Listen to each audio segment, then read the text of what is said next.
நான் இந்து ஆலயத்தில் இருக்கும்போது தட்டு கொண்டாடுவாங்க. அதில் தேங்காய் இருக்கும், வாழைப்பழம் இருக்கும், பூ இருக்கும், சூடம் இருக்கும், இதெல்லாம் கொடுப்பாங்க. அந்த பூசாரி வந்து கேட்பாரு, யார் பேருக்கு அர்ச்சனை அப்படின்னு கேட்பாரு. ஒரு பேர் சொன்னோன்னா அந்த பேரை சொல்லி அவர் அர்ச்சனை பண்ணுவார். வரும்போது அவர் கொஞ்சம் எடுத்துக்கிட்டு பாக்கி இவங்களுக்கு கொடுப்பாரு. இது எதுக்கு கொடுக்கணும்? சாமி கேட்குதா? சாமிக்கு படைக்கிறேன், சாமிக்கு படைக்கிறேன்னு சொல்கிறாங்களா? அது சாமிக்கு படைக்கிறது இல்லை, தங்களை படைப்பதற்கு அடையாளம். சாஸ்திரப்படி தேங்காய் நாரால் நிறைய நாறு இருக்கும் சுற்றிலும். இந்த நாறு எப்போதுமே இடையூறு நமக்கு. அதை பிச்சிடணும். நாரெல்லாம் பிச்சு போட்டுட்டு ஓடு ஸ்ட்ராங்காக இருக்கும். அந்த ஓடு கடினமான ஓடு இருதயம், அதை ஓங்கி அடிக்கணும். இருதயம் நொறுங்கணும். அது செதறும் போது அது உள்ள இருக்கிற தண்ணி வெளியே சிந்தும். அது மாதிரி இருதயம் நொறுங்கும் போது கண்களிலிருந்து கண்ணீர் வரணும். அப்போ உள்ள இருக்கிற வெண்மையான பாகம் பரிசுத்த வாழ்க்கையை காட்டும். இதுக்கு அடையாளமாக தான் தேங்காயை உடைக்கிறாங்க. அதை கரெக்டாக எனக்கு தெரிஞ்சதுனால நான் சொல்லுவேன், ஆஹா இதுக்கு தானுங்களா, எங்களுக்கு தெரியாதே. நீங்கள் அறியாமல் செய்கிறீர்கள், நாங்கள் அறிந்து செய்கிறோம். நீங்கள் அடையாளமாக தேங்காயை உடைக்கிறீங்க, நாங்கள் உள்ளத்தை உடைக்கிறோம். ஐயா, உள்ளத்தை உடைக்கிறோம். என் பாவத்துக்காக என்னை சுற்றி இருக்கிற நார்களை பிரித்தெறிந்து விட்டு அந்த கடினமான இருதயத்தை இயேசுவின் நாமத்தில் உடைத்து இந்த உள்ளத்தை வெள்ளையாக்கிக் கொள்ள கண்ணீர் சிந்தி. புஷ்பம் எதுக்கு? பூ எதுக்கு? தொட்டு பார்த்தா சாஃப்டா இருக்கும். நல்ல சாஃப்ட் நேச்சர் இருக்கணும். எரிச்சல் உள்ள ஆவி, கோவாவிலாம் இருக்கக்கூடாது. தொட்டா சொன்னீங்க ஆவி இருக்கக்கூடாது. சாஃப்ட் நேச்சர் இருக்கணும், மிருதுவா இருக்கணும். அதே சமயத்தில் அந்த பூ வாசனை வீசுது. இந்த வாசனையை அறிவிக்கிற மலர்களை அவருக்கு தூவி, இப்படிப்பட்ட வாசனை உடையவனாக என்னை மாற்றும் ஆண்டவரே. பழம் எதுக்கு? நான் கனி நிறைந்தவனாய் இருக்க வேண்டும், என்னை மற்றவர்கள் ருசிக்க வேண்டும். எதுக்கு? சூடம் கொளுத்தி வச்சா எரிஞ்சு ஒண்ணுமில்லாம போகும். அவர் பெருகவும் நான் சிறுகவும் வேண்டும். இது அடையாளம் தாங்க. அதை தட்டு கொண்டு போறாங்க. பழைய ஏற்பாட்டில் பார்த்தா லேவியராமத்தின் புத்தகத்திலே அந்த ஆராதனைக்குரிய தட்டுகளையும், அந்த தட்டு எதுக்கு கொண்டு போறாங்க? கிண்ணிகளையும். பழைய ஏற்பாட்டில் இருக்கிற நிறைய காரியங்களை நீங்கள் பார்த்தீர்கள். இன்றைக்கு நமது இந்திய நாட்டில் நடக்கிற இந்து மதத்தின் கலாச்சாரங்கள் அத்தனையும் யூத கலாச்சாரம் என்று புதிய கலாச்சாரம் அல்ல. பொட்டு வச்சுக்கிறாங்க. எதுக்கு? ரத்தத்தின் அடையாளம். நீ எகிப்திலிருந்து வந்த விதத்தை நினைத்து பார்க்கும்படியாக இதை உன் கண்களுக்கு நடுவே ஞாபகக்குறியாய் வைத்துக்கொள். ரத்த அடையாளத்தை வைத்துக்கொள். சிவப்பு பொட்டு வைக்கிறாங்க. அது உன் வீட்டு மேற்சட்டத்திலும் நிலைக்கால்களிலும் பூசுவை. இன்றைக்கும் இதுகள் செய்கிறார்கள். அந்த சிவப்பை உன் கையிலே கயிர்களால் கட்டிக்கொள். சிவப்பு நூல் கட்டிக்கிறாங்க. ஏன் செய்யறாங்க? அவர்கள்கிட்ட பதில் சொல்றதுக்கு இடமில்லை. ஆனா பைபிள்ல பதில் இருக்குது. இந்த பழைய ஏற்பாட்டை நாம் ஏன் படிக்க வேண்டும்? இது யூதருடைய வேதமாச்சே. இதனுடைய நிறைவேறுதல் தான் இயேசு கிறிஸ்து.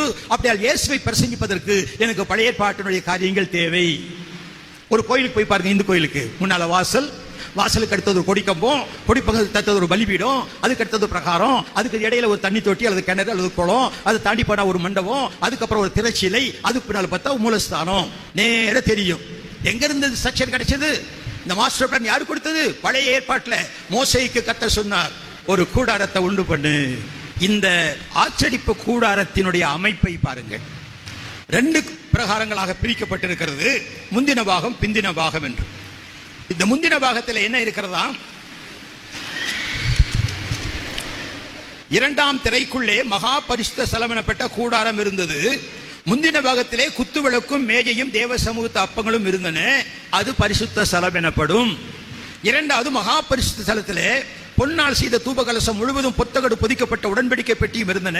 அந்த பெட்டியிலே மன்னா வைக்கப்பட்ட பொற்பாத்திரம், ஆரோடைய தளித்த கோலும் உடன்படிக்கையின் கற்பலைகளும் இருந்தன. இதுக்கு மேலே கருவின் இருந்தது. அதோட விட்டுட்டேன். இது 2ஐயும் நான் முக்கியப்படுத்துறேன். நீங்க ஒரு இந்து தேவாலயத்துக்கு போங்க. அங்க போனீங்கன்னா முதல்ல ஒரு வாசல் இருக்கும். அந்த வாசல் தாண்டின உடனே கொடிமரம் என்று ஒரு கம்பத்தை நட்டி வச்சிருப்பாங்க. அதை சுற்றி பிராஸ் பிளேட் போட்டிருப்பாங்க. இன்னும் கொஞ்சம் முன்னால போனீங்கன்னா ஒரு பலிபீடம் இருக்கும். அந்த பலிபீடத்தில் பலி செலுத்தப்படுகிற காளையின் உருவம் அங்க இருக்கும். அதுக்கும் அந்த பரிசுத்தலத்துக்கு இடையில ஒரு குளமோ தொட்டியில ஜலமோ இருக்கும். அது சுத்திகரிப்புக்காக. அந்த அங்க பிரகாரத்துக்கு போனீங்கன்னா வலது பக்கத்துல பிரசாதம் வச்சிருப்பாங்க. அதான் நம்ம தேவ சமூகத்து அப்போன்னு சொல்றோம். இடது பக்கத்துல குத்து விளக்கு இருக்கும். இதுக்கு அப்புறம் திரைச்சியில் இருக்கும். அதை தாண்டிட்டு உள்ள போனா அங்க அவங்க மூலஸ்தானம், மகாபரிசுத்த ஸ்தலம் என்று அழைக்கிறார்கள். இந்த அமைப்பை அப்படியே இன்றைக்கும் காணலாம். நான் சங்கராச்சாரியார் இடத்துல நம்ம கோயிலெல்லாம் இந்த அமைப்புல கட்டி இருக்குது. இதுக்கு நம்ம வேதத்துல ஏதாவது ஆதாரம் இருக்கான்னு கேட்டா அப்படி ஒண்ணு இல்லைன்ட்டு. எங்கே ஆதாரம்? ஐயே இந்த அமைப்பை மிட் கட்டுறாங்க. ஏனென்றால் ரட்சிப்பு யூதர் வழியாய் வருகிறது. இப்போ இந்த ஆலயம் யாரை குறிக்கிறது? கற்பனை பண்ணி பாருங்க. ஒரு ஸ்கெட்ச் மனசுல போட்டுக்கோங்க.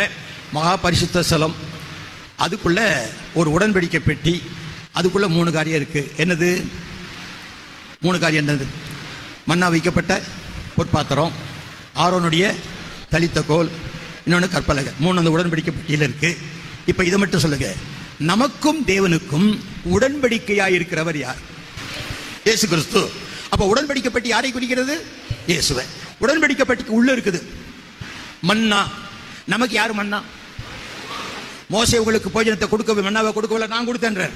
அது யாரு? அவருடைய சரீரம். அப்ப இயேசுதான் நம்முடைய போஜனம், அவர் தான் நமக்கு மன்னா, இயேசுதான் மன்னா. சரி, அடுத்தது கற்பலகைகள். வார்த்தை. யார் வார்த்தை? இயேசுதான் வார்த்தை. ஆரோடைய தளித்த கோல், காஞ்சி போன கட்ட துளிர் விட்டதான், அது யாரை குறிக்குது? மரித்த இயேசு இன்றைக்கு உயிரோடு இருக்கிறார். அவர் தான் துளித்த கோல். செத்து போனவர் உயிர் தெழுந்தார். இன்னைக்கு சில பேர் இயேசு உயிர் தெழல, அவர் சாகவே இல்லைன்னு சொல்லிட்டு இருக்கிறாங்க. அது வாக்குவாதம் பண்ணுகிற பிரச்சனை. ஒருத்தர் சொன்னாராம், இதெல்லாம் நீங்க எனக்கு பதில் சொன்னா நான் கிறிஸ்தவன் ஆயிடுறேனாராம். அப்படி நீ ஆக வேண்டாம்னு சொன்னார். எங்க ஆண்டவர் அப்படி அது எதிர்பார்க்கல. நீ விசுவாசித்ததான் ஏற்றுக்கொள்வாரு, உன் கேள்விக்கு பதில் சொல்ல வேண்டிய கடமை எனக்கு இல்லை அப்படின்னு. நீ குதர்க்கமா கேட்ப, நக்கலா கேட்ப, அதுக்கெல்லாம் நான் பதில் சொல்லிட்டு இருக்கணுமா? விசுவாசிக்கிறவனுக்கு தான் அவர் வெளிப்பாடே கொடுக்கிறார்.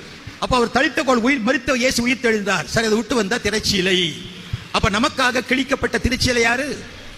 இயேசு. திரைச்சீலை இயேசு தான். அதுக்கு பேர் இந்த முற்பகுதி பார்க்கிறோம், முதலாம் அந்த பிரகாரத்தை பார்க்கிறோம். அது ஒரு பக்கத்துல சமூகத்து அப்பம். நமக்காக அப்பமாக மாறினவர் யாரு? நானே ஜீவப்பம்னு சொன்னவர் யாரு? இயேசு கிறிஸ்து. குத்துவிளக்கு ஒளி தருகிறது, நான் உலகத்துக்கு ஒளியா இருக்கிறேன்னு சொன்னவர் யாரு? இயேசு கிறிஸ்து. கீழே இறங்கி வந்தா நம்மை சுத்திகரிக்கும் தண்ணீராய் இருக்கிறவர் யாரு? இயேசு கிறிஸ்து. வசனமாகிய தண்ணீரினால் நாம் சுத்திகரிக்கப்படுகிறோம். அதுக்கு கீழே வந்தா அங்க ஒரு பலிபீடம், நமக்காக பலிபீடத்தில் மரித்தவர் யாரு? இயேசு கிறிஸ்து. ஒரு கொடிமரம் இருக்குது, அந்த கொடிக்கம்பத்திலே கட்டப்பட்டவர் யாரு? 118 சங்கீதம் 27 வசனத்துல பண்டிகை பலியை கொண்டு வந்து மரக்கொம்பிலே கட்டுங்கள். சமஸ்கிருத வேதம் சொல்லுகிறது, never immolate an animal before tying to the post. அந்த கம்பத்திலே கட்டாமல் ஒரு மிருகத்தையும் பலி செலுத்தக்கூடாது. அப்ப நமக்காக அந்த கொம்பிலே கட்டப்பட்ட ஒரு பலி கொம்பிலே கட்டப்பட்ட கர்த்தராகிய இயேசு கிறிஸ்து. அதை தாண்டி வந்தா வாசல். நானே வாசல்னு சொன்னவர் யாரு? ஐயா, தேவாலயத்தினுடைய ஒவ்வொரு அங்கமும் கர்த்தராகிய இயேசு கிறிஸ்து. அந்த இயேசு கிறிஸ்து தான் ஒரே மெய்யான தேவன், வேறு ஒருவராகிலும் இல்லை.